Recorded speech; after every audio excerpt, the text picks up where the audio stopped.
সুপ্রিয় দর্শক বৃন্দ, গীতা বিশ্বাস ৩৬০ চ্যানেল থেকে আমার সমস্ত বন্ধুদের প্রতি রইল প্রীতি ও শুভেচ্ছা। দেখতে থাকুন, শুনতে থাকুন হোমিও মেডিসিন আলোচনা। বন্ধুরা, কি বলবো, কিছু আর বলার নেই। শোনো বন্ধু, শোনো এই শহরের ইতিকথা।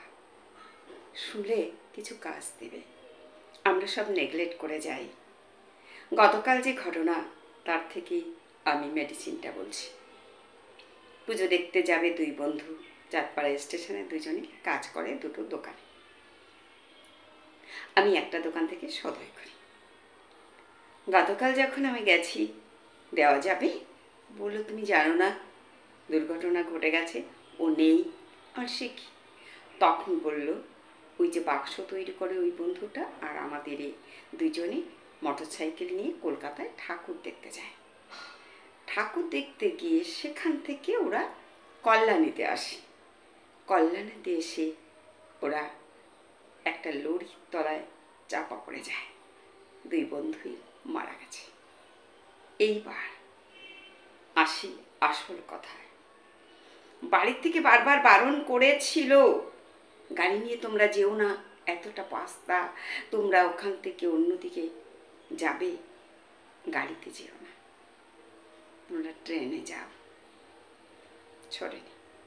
এই যে না শোনাটা কার্সিনোসিন, এরা দুজনই কার্সিনোসিন পেশেন্ট ছিল। এরা বাধ্য নয় কারো কথা।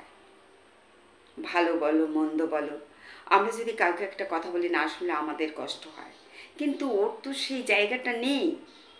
ওর ভালোবাসা, সম্মান, অনুভূতি সব হারিয়ে গেছে, কেড়ে নিল প্রাণ, কার্সিনোসিন।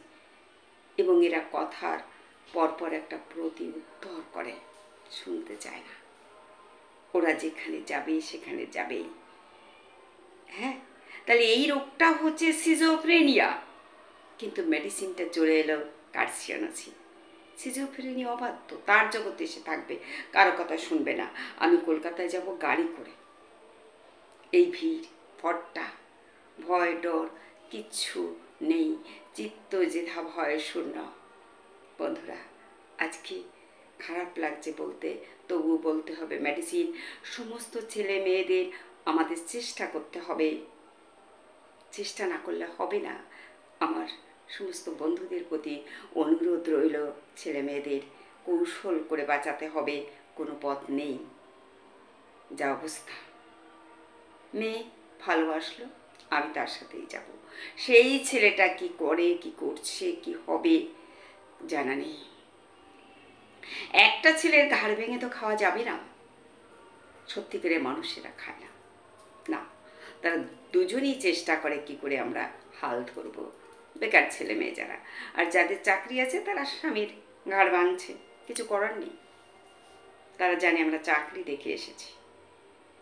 গতকাল একটা ভিডিও দেখলাম, তাতে দেখাচ্ছে যে বড় বাড়ি দেখিয়ে আমাকে বিয়ে করেছে। তাহলে ও বাড়ি গাড়ি দেখে বিয়ে করেছে, সচ্ছলতায় থাকবো। ও কিন্তু ভালোবেসে বিয়ে করেনি। ভালোবেসে বিয়ে করলে এই কুড়ে ঘরটাই থাকা যেত না। দুজনই কাজ করব, যেভাবে হোক আয় করার চেষ্টা করব, তারপরে আমরা ভালো থাকব। তাহলে এই মেডিসিনটাকে, তাই তো বন্ধুরা, এটাও কার্সিনোসিন না, হলো না। তাই আজকে এখানেই রাখছি। নমস্কার।